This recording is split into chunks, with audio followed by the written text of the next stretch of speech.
on, son. Raphael on the track. Come on, son. Come on, son. Come on, son. Come on, son. Come on, son. What up, everybody? Welcome to Come On, Son, the podcast with me, Ed Lover. Interesting conversations with interesting people. And my guest is probably one of the most interesting dudes in hip-hop because there's a lot of misnomers about him. He's had some of the hottest records in hip-hop, been friends with some of the hottest artists in hip-hop, and then he transitioned from hip-hop to stand-up comedy. And since this is the 50th anniversary of hip-hop all across the globe, I thought that I would talk to some people embedded and ingrained in hip-hop, and you'd be hard-pressed to say hip-hop, New York City, and not say the name Positive K. Positive K's in the house. Give it up for Pos K, y'all, huh? Yeah. Pos, what up, brother? Yeah, I appreciate it, man. I was waiting for the call for the Come On Son. I said, look, I ain't get the call yet. Well, brother, you know you and I go way back. Since Andrew Jackson. Absolutely. Yeah, right. So you here now. Where are you from? Are you Brooklyn? Well, I tell you, buddy, I'm from the world. You know what I'm saying? Oh, okay. But now I'm from the Bronx, born and raised in the Bronx. Okay. Then I moved to Queens, so I'm like a hybrid. So where were you in Queens? Wait, what part? I was in Queens, I went to Jamaica High School. No way. I went to Jamaica for about 2-3 years. And I moved around to Newtown and got into, I was bounced around a lot. Right. I was bounced around, but I was a math whiz. But I got into a lot of trouble when I got to Queens. My transition to Queens wasn't easy. Okay. Yeah, and I was like going from, Rikers Island going to two-dorm or something. And Queens was that's a Queens joke, you know? Yeah, absolutely. You got no Rikers Island. Two up will make you suffer, you know what I'm saying? Absolutely. So when did hip-hop begin for you? Was it high school? Oh, the Bronx, man. I was born in between Webster and the Cross Bronx. Okay. You know what I'm saying? Well, Tremont, between the Cross Bronx and Tremont off Webster Avenue. Do you remember what it was that made you want to become an MC? My grandmother lived across from Echo Park. And I used to see everybody pull the equipment in there. I seen Busy B, I seen the young Busy B, the young Melly Mel, the young Flash, all of them guys. I seen them come in there, man. I used to sit there and just be in amazement, man. Yeah. It was an amazement. I see the JayZ 5 did a house party. My uncle owned a corner store, and they did a house party right next door. And they were outside the window passing the mic around, and I grabbed the mic and did the little lime to the lemon, lemon to the lime. Okay. And the girls was like, oh, he's so cute. Look at him, he's so cute. And I said, this is it. This is it. You never wanted to be a DJ, because a lot of MCs start out wanting to be DJs. A lot of producers also. My timing was never good for DJing. I mean, I tried it. If anything, I'd be a blend DJ. I was never on time for that. Right. But that microphone was just natural to me. Okay. Okay, so you started rhyming in the Bronx. Was you doing like what? Rhyming in the Bronx. The park jams, stuff like that? Getting the microphone. Give Shorty the mic. Give Shorty the mic. I get the mic. Yeah, she had Sean to the beach. You don't stop. Right. That was it. Yeah. So what were you doing by then? Are you ready for this? Yeah. I always like to know people's early MC names or DJ Oh man, my name was Baby Breeze. Baby Breeze? Where the hell did you get that from? I thought Breeze was cool. All the skis was taken. Okay. Everybody was a ski. You're right. Or what I'm saying? Or D. That's right. So it was D. Yeah, my name. I had Eddie D back in them days. And my government name was Daryl, so I wasn't gonna do Daryl D. Right. Wasn't there already a Daryl D? There was a million Daryl Ds.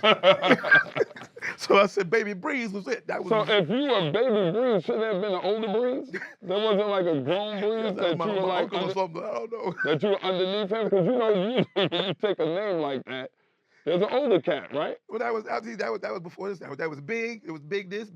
I was a baby then. It was baby. Okay. Baby Breeze. So when did Baby Breeze become Positive K, and how did Baby Breeze become Positive K? Moved to Queens. And your name is Darren, so where did the K come from? Moved to Queens, then I ran into the guards. Ran into the guards, went to Jamaica High School, first I ran into this dude named Sweetie G. Oh, I know Sweetie G. Come on, man. To be. Yeah, absolutely. Yeah, New York. Yes. Sweetie G, actually, big up to Sweetie G, Glenn Toby. Glenn Toby. Sweetie actually, what was the name of the club right up on Francis Lewis? Olympia Palace. At Hillside. That's right. That's the first place I saw Sweetie G. I was his record boy. Back then, that's how you started out. Right. He was your protege.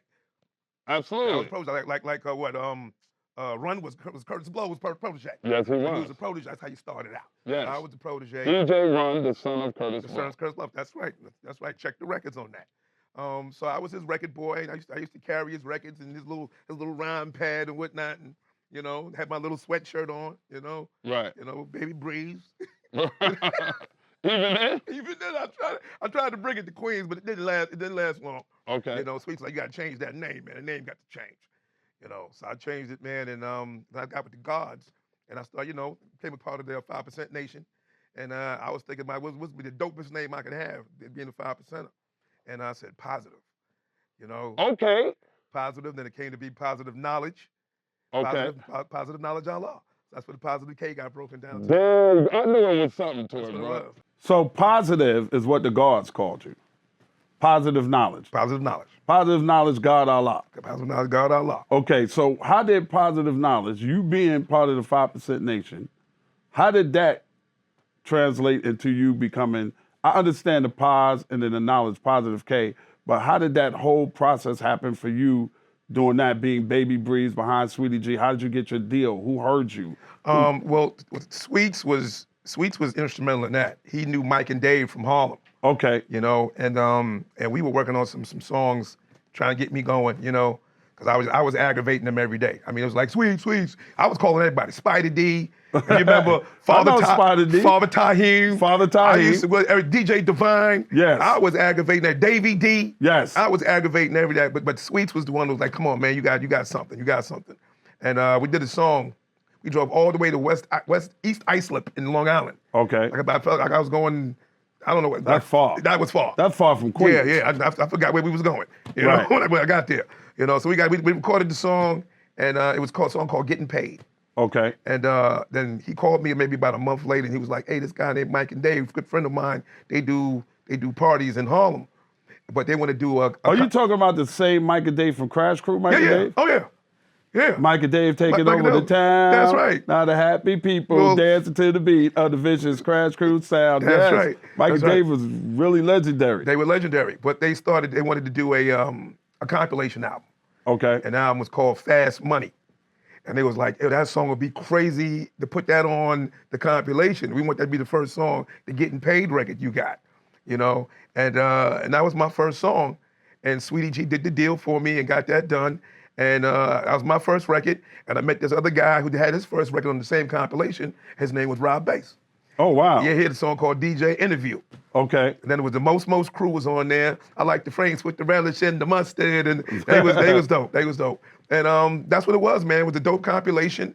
And I remember getting played first time on Mr. Magic. It was on a world premiere. That was everything. Man, that was incredible. You know what that does to a young rapper to hear on Mr. Magic breaking your record, and you heard that world premiere. Yeah. Man, It's bananas. I was up for I don't know how many weeks. Now, the whole time you're doing this, there's no real money involved in this at all. There's no cash. There's still no cash in it. No, back then it was zero. You was definitely coming out your pocket for everything you was doing. Right. Going to the parties, whatever it was. But Queens was a town. It was a hustle town, man. Everybody was hustling in Queens. Yes, sir. You know what I'm saying? I mean, we all had money. Matter of fact, we had more money than the artists that had money. Yeah, much. Queens is Queens. I was living on the South Side at the time. Okay. You know what I'm saying? So I was coming through the South Side and going up on Hillside. Right. You know what I'm saying? So I knew everybody from Hillside, Southside, then I was going back and forth to the Bronx still. Okay. And at that point in time, I got linked in with the Zulu Nation and on the Who's in the Bronx, and I hooked up with Lisa Lee and Sha Rock. Wow. And her brother was. Is Sha Rock the first female rap artist? Not only she's the first female rap artist, I always thought there was it was a split between Lisa Lee and Sha Rock. Right. But not only were they the first ones, they were the first ones that got me on the microphone, live on stage. Wow. Yeah, they took me to me and her brother and I got tight. Only job I ever had was cutting hair. And he used to cut right beside me in my uncle's barbershop. Oh, wow. That's right, the Bronx Clippers, the Clipping Grounds. Wow. And I jacked a lot of, pardon me, I messed up some dudes up in the Bronx. they still looking for me right now. You had the Who's in Man haircuts? Me and Dre was giving out. You hear that sound? You say, oh man, especially the Latin brothers, they was tight because you can see it. So they hooked you up. And what happened with that deal with Mike and Dave? Did it fall apart? What happened? Well, it was a compilation. Those guys, they was just, it was just some ground floor stuff. But it was Right. good for the hood. It was good for it was good for us. It gave me the incentive to let me know that, hey, you on the right track. You're doing the right thing. Right. Because my mom and dad was like, you need to go. You need to do something. You need to like fix trucks or do something. Do something. Do something. Get a token booth clerk That's job. what I was saying. Yeah, Yeah, good ass city jobs was always in the back of your mind. wasn't it? Exactly. Your parents will let you know. You get some benefits. Sanitation was smelling pretty good, but Well, sanitation was always smelling good, for real. You know that. So so after that, what happens? What transitions to your first big record? I broke out from there, and like I said, I used to harass everybody. I was calling Def Jam, all the labels, Spring Records. Okay. I took a page out of LL book. I'm calling every label I can find. Right. So I'm going to every label. I'm calling everything. So you're actually picking up the phone. And I'm Calling aggravating labels. people. Aggravating people. Every day. Every day. They're like, Positive K's. This guy, Positive K's, on the phone again. every day. So one day, I speak to this lady, and her name is Heidi Smith. And I said, listen, I'm calling back to see, maybe did you guys listen to my demo yet? And she said, you know what? Did you take the demo out there? No, you had to mail it. You couldn't do it. Okay. I dropped a few off, but you had you had Yeah. just like mail it in.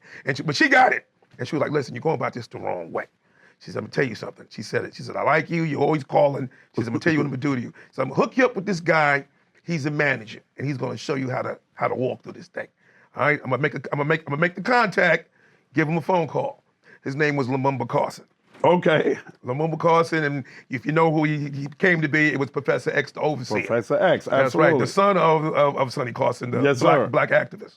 Yes. And I met him at Brooklyn Restoration Mall. Never forgot. Yeah, I know where that is. He was 3 hours late. Now I don't think you understand. Coming from the Bronx, going from Queens, living in Queens, going to Brooklyn Restoration, and it's 1 a.m. He was 3 hours late. It's 1 a.m. I'm like, I'm getting ready to get out of here. Right. And I'm walking out. And this Are you dude, standing in front of Restoration? No, I'm inside. Okay. I'm inside. This is like a after-hour bar. Right. I think it was called Mahogany's. It was called Mahogany's. It was Mahogany's. So I'm inside and I'm like, man, this is getting crazy in here. They shutting it down. I'm like, it's 1 a.m. I'm in Brooklyn. I gotta hit the train. That's right. And the bus. And I said, yo, man, this guy ain't coming, man. This is bull. I'm walking out. He says, is that the God Positive? I'm like, Lumumba? He's like, yeah. He stayed in there, man. We stayed in there the whole night. Oh, wow. Till the next morning. Matter of fact. You know what I'm saying? He said, man, this is my place, man. This is my house. This is my home. Right. So we sat there with Nine. He played, went to the DJ booth. He played the record and, getting paid joint. And I played some ideas that I had for him and whatnot. He said, you know what? We got to get you some songs. We got to make you some songs, And he had a meeting for me with a guy named Daddy-O from a group called Stetson Sonic. Yes, sir. That's right. The next thing I know, about 2 weeks, 3 weeks later, there was a song on the radio called If You Can't Say It All, Don't say nothing. Just Say Stet. Oh, that one. Okay. Yeah, don't you say it all, just say Stet. Right. And that's when Stetson Sonic just took off. And I was like the little baby project for Stetson Sonic, So Daddy-O did your stuff? Daddy-O taught me how to count bars. Daddy-O taught me how to do song structure, the whole shebang. Daddy-O was the first one to get me in the studio. And then he was like, yo, you be in the Bronx? He said, we got to go to JayZ. Let's go up to JayZ. So we went to JayZ to do my first record, which was called Quarter Gram Pam. Right. Yeah, right. And while I'm in JayZ said, yo, one of my new groups, guys coming in from my new group is coming in, and his name is Grand Puba. He's with a group called Masters of Ceremony. I'm like, word, what's up, Puba? And me and him just hit it off from day one. After that first day, me and Puba was on the phone every day talking. I was going up to New Rochelle. He was coming out to Queens. Right. We was meeting in the Bronx, going to parties, whatever. The next thing you know, he breaks with this song called Cracked Out. Right. And Sexy. Sexy was really the one. Sexy was the one. Sexy was the one. Yeah. So it progresses. I'm going to the Bronx, working at JayZ. A lot of guys is up there. A young guy named Diamond D is up there. Lord Finesse is up there. Fat Joe's up there. No one has records yet. Right. But we just in the studio, vibing with each other. Lumumba calls me and said, yo, we got to go to Brooklyn. I think I might have a deal for you. He said, this guy named Nat Robinson has his son and his daughter, and he wants to drop 3 records at one time. He said, I played Quarter Grand Pam for him, and he loves it. So they dropped these 3 records, and it's Quarter Grand Pam, Cram to Understand You, and Top Billin'. Right. And everything just steamrolled from there. Wow. Yeah. That's crazy. It steamrolled So from there. you met them early. Early. I mean, no one had records. Audio 2. They didn't. I MC think Light, they Cram had to Understand You. Cherries or something. I like Cherries, I think it was. Something like that. I couldn't stand the record. I don't couldn't know stand what the it record. was. Like DNA and Hank Love used to play it. Only But people. I know one thing though. I know when they dropped that Top Billin' though, that was a game changer. It changed the whole game, but it was a very weird record. A lot of people didn't like the record. A lot of DJs didn't participate with that song. Red Alert never liked that song. Never. He said I wouldn't feed my dog food on this. Why didn't he like it? I don't know. It's just something. I don't know if it was their personality or what it was, or it was a Harlem thing, or I don't know what it was. But he didn't like the record. That beat has been sampled so many damn times. Oh, they eat very well. It's ridiculous. They eat very well off that. It's ridiculous how many times people have sampled Top Billin'. To this day. From the Go Brooklyn part to just the beat, period. To this day. To right now. Yeah. Right now. And then Light dropped Cram to Understand You. And that took off. Because at that time, what do you have? You just had Salt and Pepper. Yeah. Baby, Sweet Tea. Yeah, Sweet Tea was there. Sweet Tea, but Light was the new energy that was coming in. Yeah. She had a new sound, and she was just so dope because even if she didn't write her stuff, she would say it like she knew it for years. Right. So when I came in, I was really more as a writer when I came in. Really? I wrote more stuff than I really put out over there. Like the Basement Flavor compilation. That was about 14 songs. Right. I did about maybe 13 of them. Okay. I wrote the many styles. I did the Survival of the Fittest. Everything from the dudes who made Bustin' Loose, King of Chills group. Yeah. You know what I'm saying? Did all that. Did all of that stuff.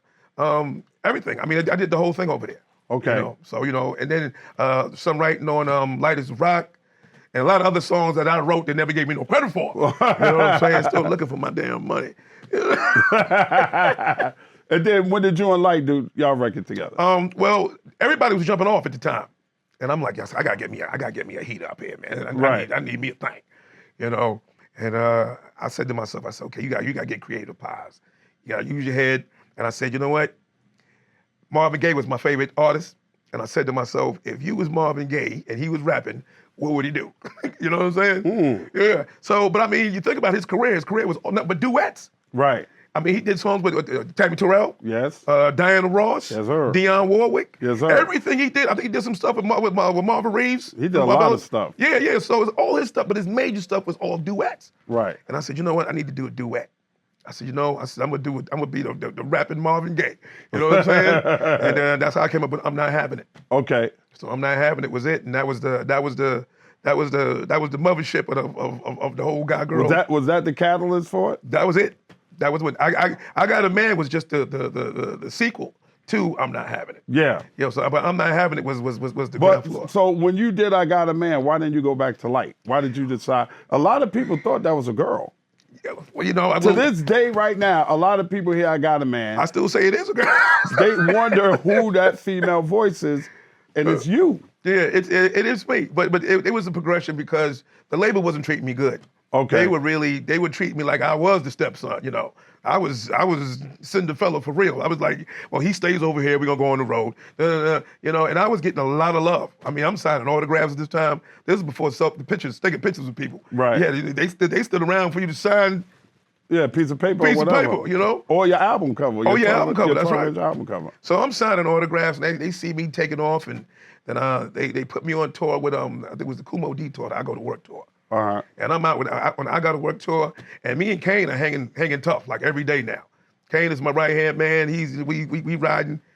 So maybe they got a little jealous of the connection or whatever, or maybe the success I was getting was going a little too fast, and they couldn't kind of control it. So they told me when I was on the road, I got to go home. They couldn't afford to have me on the road. I told Kane. Kane was like, what? So Kane calls Cara Lewis. And she's on the three-way. He's like, well, does he got to go home? She said, I can't see them saying they can't afford to have him on the road. This is a promo tour. No, this is the Kumo D I Go to Work tour. Okay. Yeah. I'm doing good combination, step up front, and I'm Not Having It. Right. On the show. I'm doing those two songs, and then Light would come out, and I would come back out and do I'm Not Having It with Light. Okay. And we used to just wreck places with I'm Not Having It. Right. I mean, we used to destroy spots. And they told me I had to go home. And Kane was like talking to Carol Lewis, and he was like, well, does he have to go?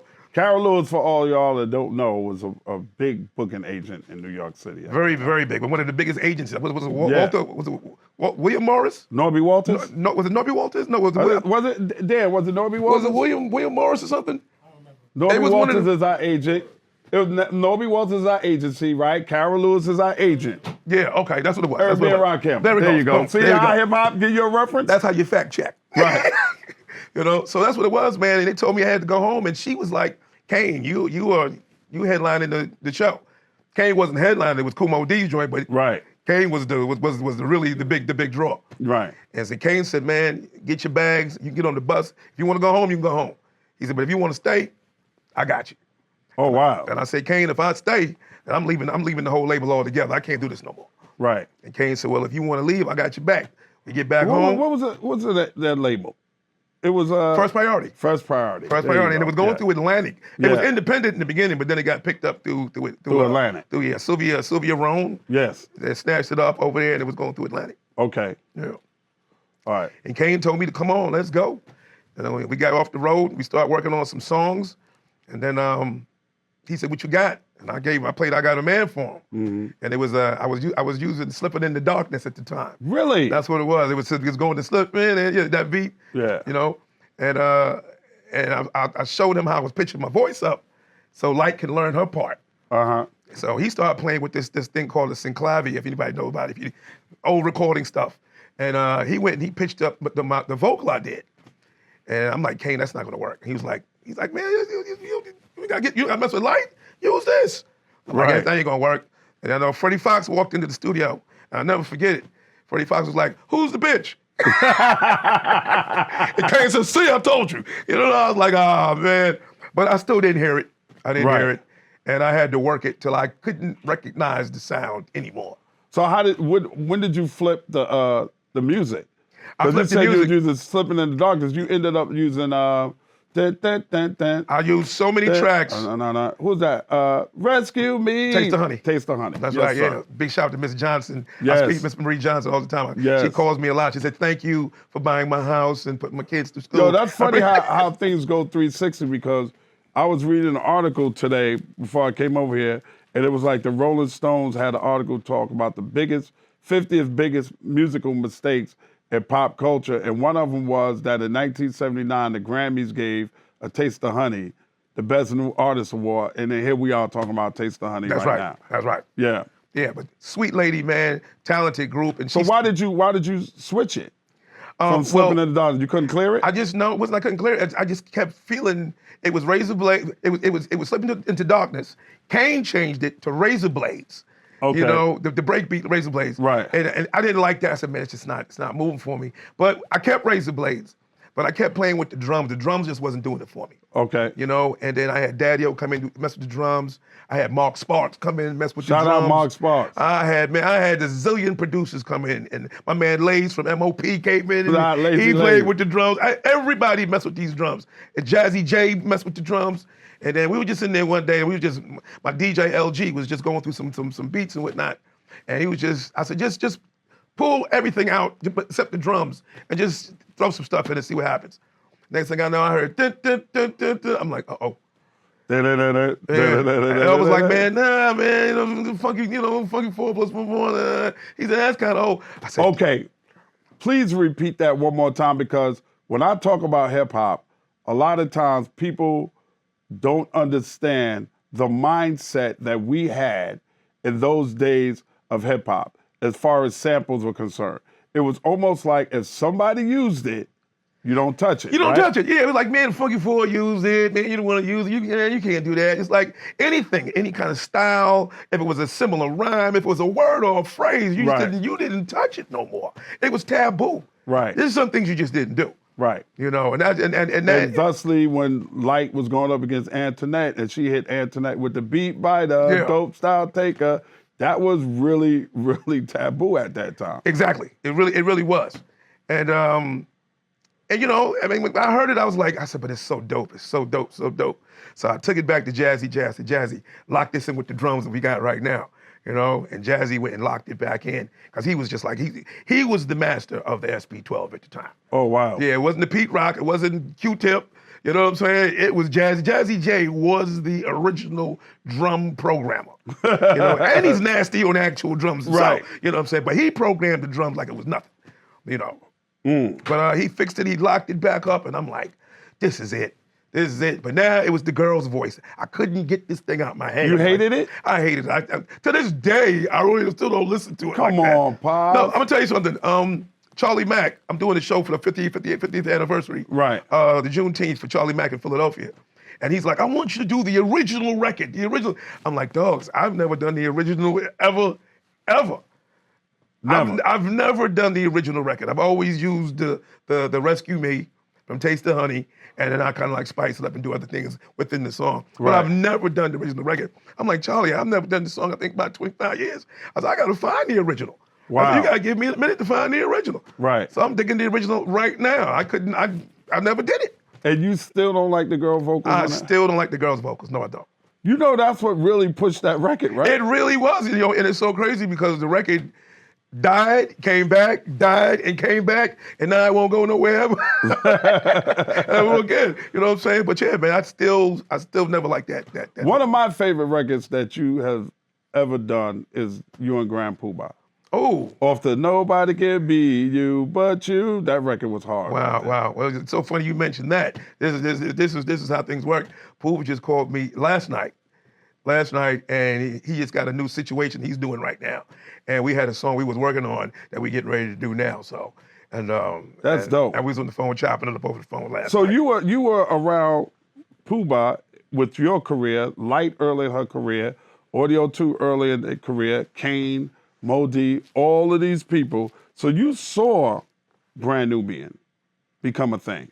I hope Brand Nubian get together. I don't know how this story, what they are doing. I don't know how they tell a story. Tell me the story, I don't brother. know what it is. Okay, Dante Ross was working over at Tommy Boy. Okay. And when I had my little friction going with the First Priority, he was like, listen, come to Tommy Boy. And he had heard a song I had called Nobody Move, Nobody Get Hurt. Yellow Man version I did. Yeah. But it was to this reggae beat that was insane. And he was like, I got this new girl named Latifah. He's like, come do that with her and come to Tommy Boy. I'll give you, the deal is done. Just come to Tommy Boy. And he was like, I was like, man, I don't know if I'll go to Tommy Boy. So Nat Robbins was still petitioning to bring me back to First Priority. Right. So he's offering me all this stuff. Man, you can drop a record anytime you want to. You can do anything you want to, your home, your family. So did you drop I Got a Man on First Priority? No, I didn't. I left. I did Okay. that independently. All right. But here it goes. Dante Ross is asking me to come to Tommy Boy. I said, listen, man, sign my boy, Puba. Sign Puba. So I take Puba down to meet Dante Ross, and he's like, Puba's dope, but he said, I don't see him as being a solo artist. You know, and Doctor Who, that was with Master Ceremony. Yes. He didn't want to rap anymore. Okay. I think he got a job at the post office or something. I think he's retired now. Shout out to Who. He made a good move. You know what I'm saying? You know, but yeah, he was like, yo, if he gets a group together, you know, I think I can work with it. So I remember Puba had all these stacks of tapes of these artists. And I remember it was Derek X's first demo. It was called X Needs Money is the first one, X Needs Money is the next. And that's fact. And I remember Lord Jamal, his first demo, I don't remember the song, but he had a line in there that was so slick. It was that's when the Love Connection was out. He said, I'm like Chuck Willery, I'm trying to make a love connection. Right. And I said, you gotta be kind of slick to say something like that. Right. I said, I like these two dudes right here. And Puba had a whole bunch of dudes from New Rochelle he was going through with that. Wound up, it boiled down to Derek X and Lord Jamal. I never know, they always tell a story, they bumped into Dante Ross. I'm like, I don't I wasn't even around when Dante Ross was you know. But I took Puba to Dante Ross. Okay. You know what I'm saying? And Puba was like, yeah, I don't know what, you know. I say, hey, it is what it is. That's their story, that's their journey, they can tell their thing. Right. And so that was the first inclination of Brand Nubian, and you were around. Is that the reason why you ended up Well, doing here's what the you real was on? story. The first song recorded on the Brand Nubian's album wasn't Nobody Could Be You But You. And the first song they wanted to drop Grand was that Puba, joint. Yeah. Positive and LG. Yeah, that was the Nobody first song can be- recorded. Oh my God, that song. That was before, All For Y'all One. go all look that up. Go look that song. That Before shit- all of that was the first song that was recorded. And that's the first song they wanted to drop. But then, I knew Lord and them got a little, they was like, oh, come on, man, why you going, the God's already out here. Right, but were you not officially part of Brand Nubian though?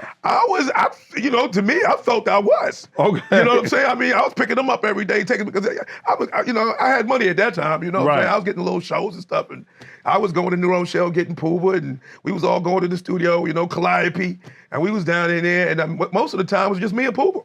Right. They weren't, I don't even think Lord Jamar and them deal was even done yet. Okay. At that point in time. So, but then when the deal got done, they wanted to do the group thing. You know what I'm saying? And I was like, yo, man, y'all get your thing going because, I'm already rocking. Right. You know what I'm saying? So that's how that went down. But those was my dudes, man. We used to go to Derek X's dorm and eat everybody food out the refrigerator. We got them kicked out of the dorms. Damn.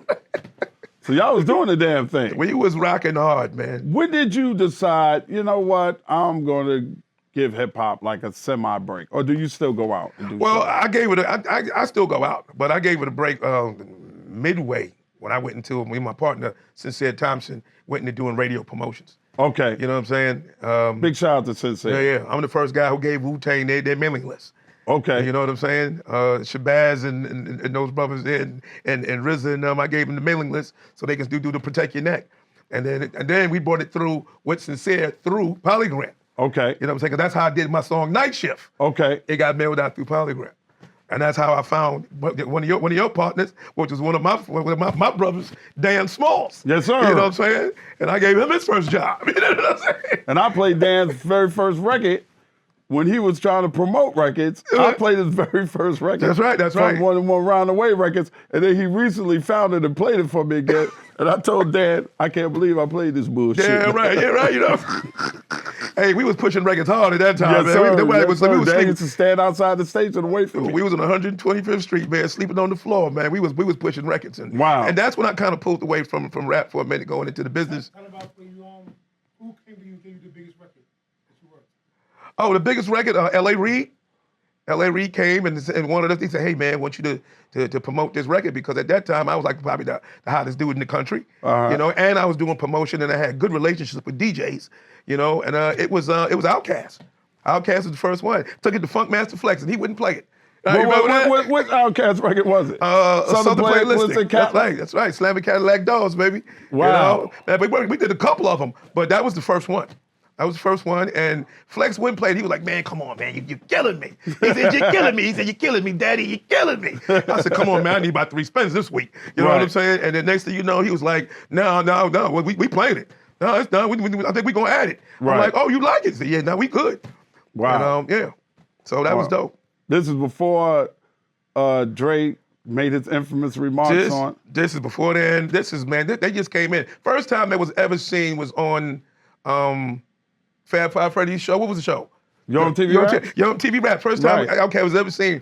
They were coming to do me in the studio, 125th Street. Right. Talking about promotion and recording and me performing and doing stuff like that. And I had Outkast coming in. I just made them the focus. So that was the first time they were ever nationally seen was with me.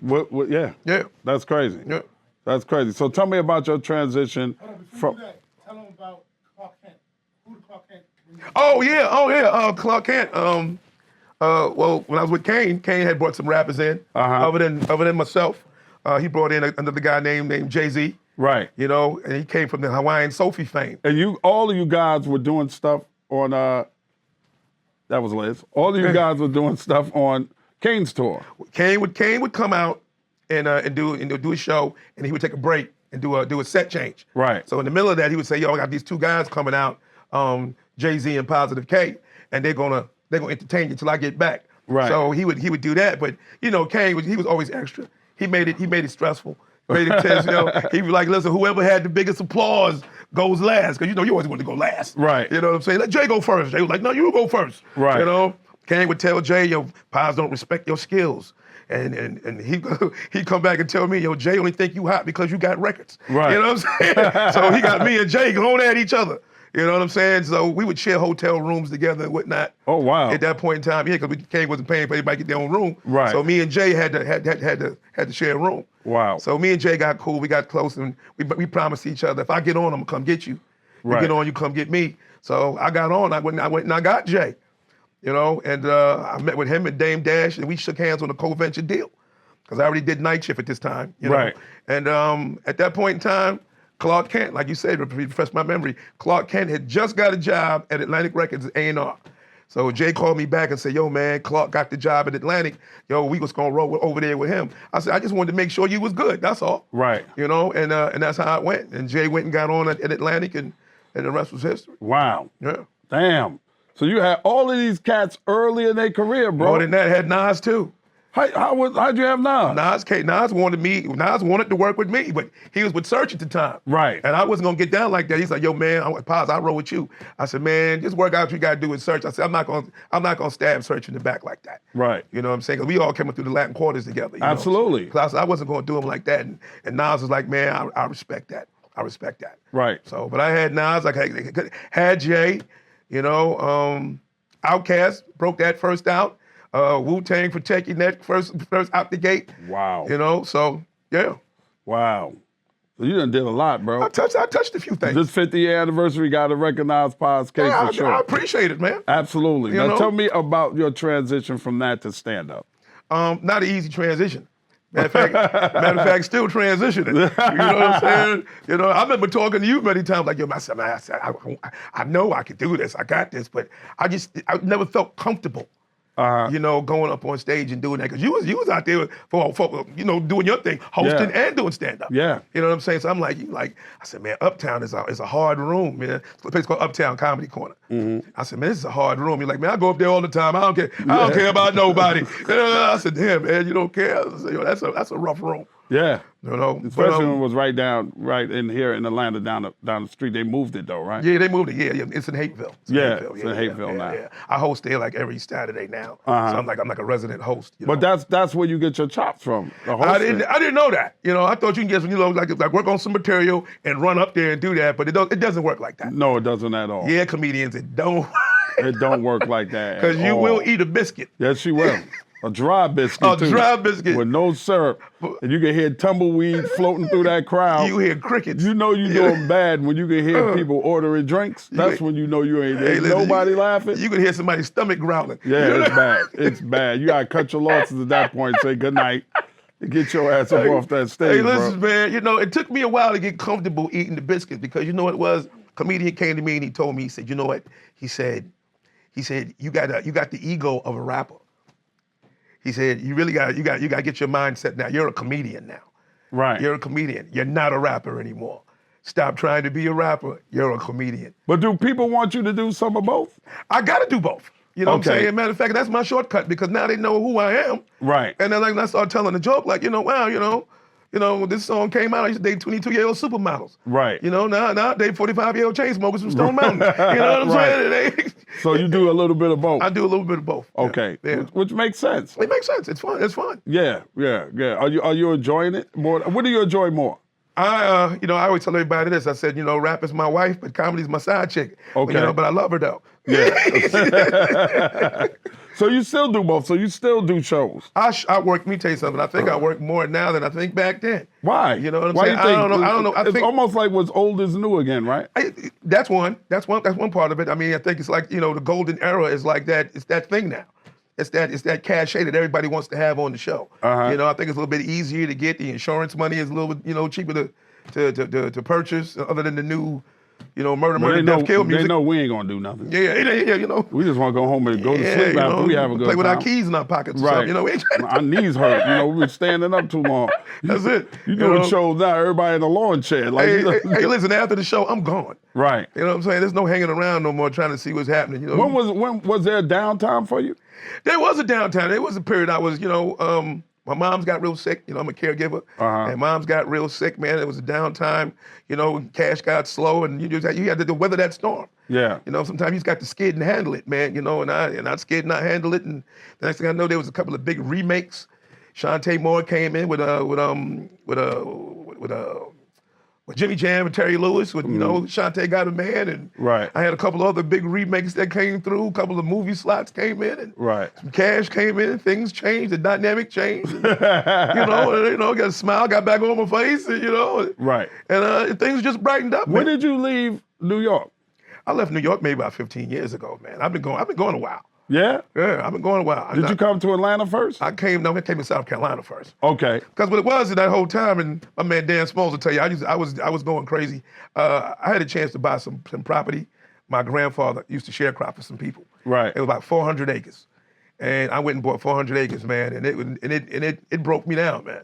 Wow. You know, it really broke me down. I paid for that thing. I just sold it maybe about 7 years ago. Okay. You know what I'm saying? But I paid for it that whole time of making music and stuff. That's where most of my money get. I didn't buy a lot of cars and a lot of jewelry, and I didn't do a lot of lavish things. You know what I'm saying? I never saw you as a big chain dude and all that. None of other that. Stuff. I always invested my money. I did records. Uh-huh. I had the studio, you know, bought equipment and things like that, and you know, did promotions. But I never was the lavish guy. Right. Yeah, you know. But I bought that and I sold it, and that changed a lot of things too. That was good. You know what I'm saying?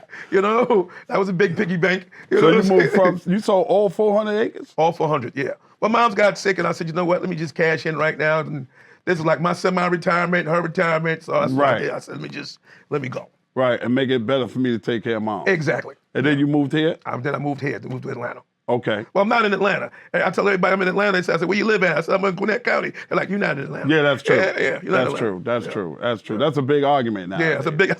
What's Atlanta? What's not Atlanta? You know you don't live in Atlanta if you say Atlanta. Exactly. If you say everything like I do, you'll live. Well, the bottom line is... They say Atlanta. People from Atlanta don't stay in Atlanta. It's all New York now. Everybody from out of town lives in Atlanta. Nobody You've been seeing them T-shirts they walk around say Atlanta closed? Yeah. They don't want They don't want to say it all. Here no more. It's like it's no more space. Don't y'all bring y'all asses down. Yeah, it's gone now. It's really weird when you meet somebody that's actually born and raised here and they're from Atlanta.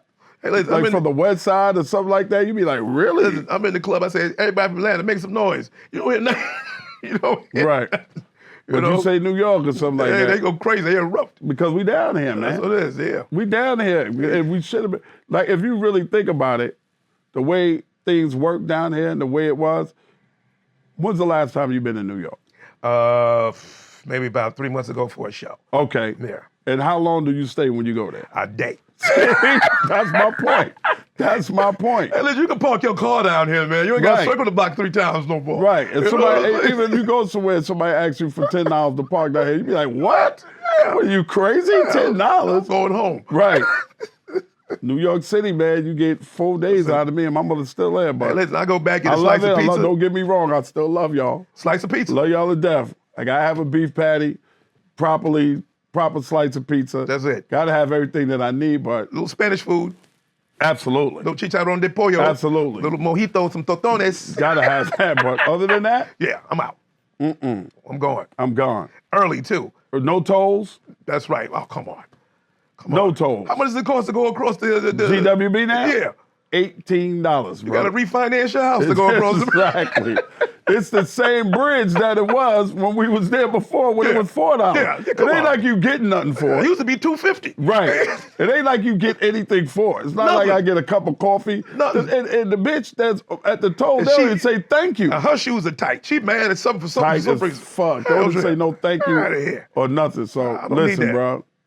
I'm here for the duration, bro. Oh, man. What's on the horizon, man? What's next? Well, hopefully you and I gonna get together and start doing some comedy shows, man. I would love to. That'd be great, man. You know, I would love to. We can corner the market. They ain't gonna like us down there if we do that, though. They ain't gonna like us at all. Hey, they love me. I love them back. That's what it is. I love them back. I ain't trying to stop nobody else from eating. I just want to eat too. Come and laugh. Right. Come and have a good time. Have a giggle and a wiggle. We definitely gonna do that, bro. Let's do that, man. Absolutely, man. Yes. Positive K in the building with me. It's Come On Son, the podcast. Now get the fuck out of here with that bullshit. Y'all keep God first. Everything else will fall into place. I'll talk at you, with you, to you, and about you next time right here on Come On Son, the podcast. Come on, son.